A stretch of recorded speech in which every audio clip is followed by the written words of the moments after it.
দক্ষিণ অঞ্চলিক গাঁৱত আমি আজি আহিছোঁ। ৰাইজৰ লগত আলোচনা কৰিছে। ৰাইজৰ এটাই কথা, আমাক এই উপনিৰ্বাচনত মণ্টু বড়োক আমি ভোট দিম আৰু জিকুৱাই দিম।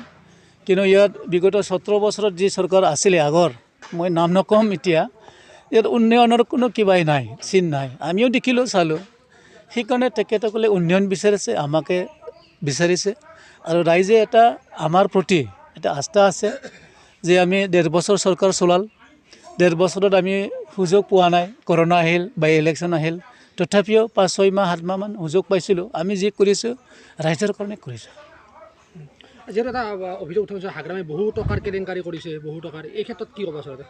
নাই, তেখেতে আমি কথা কোৱা নহয়, চবেই জানে পেপাৰে কাগজে। এই ক্ষেত্ৰত আমি চৰকাৰে আমি তদন্ত কৰিব দিছোঁ আৰু তদন্ত হ'ব। যি সঁচা মিছা এইটো ওলাই পৰিব, এইটো ৰাইজৰ কথা। সেইকাৰণে আমাৰ এটাই কথা, যি 17 বছৰত উন্নয়নৰ মুখ দেখিবলৈ পোৱা নাই। আমাৰ হাতত এতিয়া 3.5 বছৰ আছে। এই 3.5 বছৰৰ যি সমস্যা, ৰাইজৰ লগত আমি আলোচনা কৰি কাম কৰিম। কিন্তু হাগ্ৰামৰ ইয়াত সভা সমিতি কৰি আছে বৰ্তমান, কিবা প্ৰত্যাহ্বান হ'ব নেকি আপোনালোকৰ? নাই, একো প্ৰত্যাহ্বান নহয়। তেখেতে আহিব পাৰে, চবেই আহিব, চবেই মোবিলাইজেশ্যন কৰিব, আহক, সিও আহক, চবেই আহক।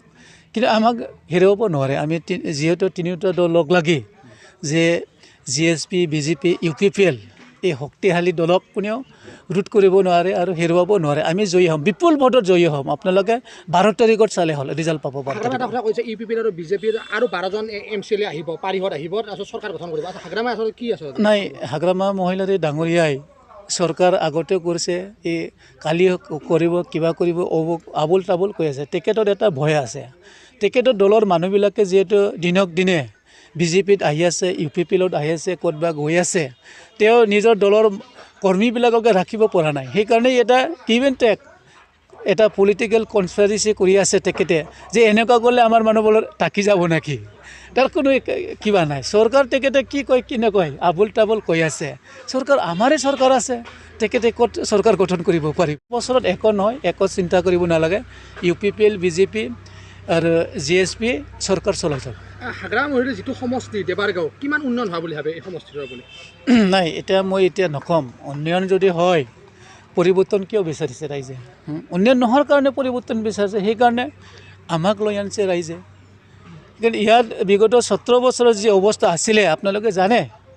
এই অৱস্থাবোৰ আজি ইয়াত শান্তি আহিল, শান্তি বাতাবৰণ আহিল, চবেই আৰামকৈ বিন্দাছত এতিয়া থাকিব পাৰিছে। যোৱা 17 বছৰত এই পৰিৱেশ নাছিলে। সেইকাৰণে সমাজ নষ্ট হ'বলৈ গৈ আছিলে। ইয়াত সামাজিকভাৱে থকাৰ কাৰণে অলপ ভয়ংকৰ হৈছিলে।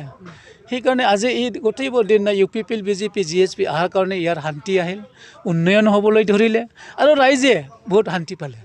যিহেতু এটা বিপি অভিযোগ কৰিছে, 3000 NDFB আছিলে আচলতে প্ৰকৃত, কিন্তু 12000 NDFB সজাইছে প্ৰমোদ বড়ো চৰকাৰে, সজাই 4 লাখ টকা কৰি দিছে।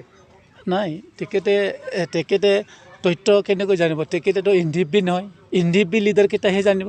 আমাৰ সন্মানীয় গোবিন্দ দই জানিব, পেৰেংগা ডাঙৰীয়াই জানিব। হাগ্ৰামাতো NDFB নহয়। কিন্তু এইটো ধীৰেন বড়োৱে অভিযোগ কৰিছে।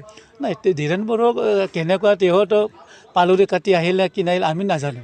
তেখেতে অভিযোগ কৰিছে, কিয় কৰিছে মই নাজানো। তেখেতেও NDFB হয়নে নহয়? তেখেতেও NDFB। তেখেতসকলে কি কৰিছে, কি কৰে মই নাজানো। কিন্তু আমি আমাৰ লগত যিহেতু আছে গোবিন্দ ডাঙৰীয়া, পেৰেংগা ডাঙৰীয়া, তেখেতসকলে যিটো তথ্য দিছে, এইটোতো ভুল হ'ব নালাগে।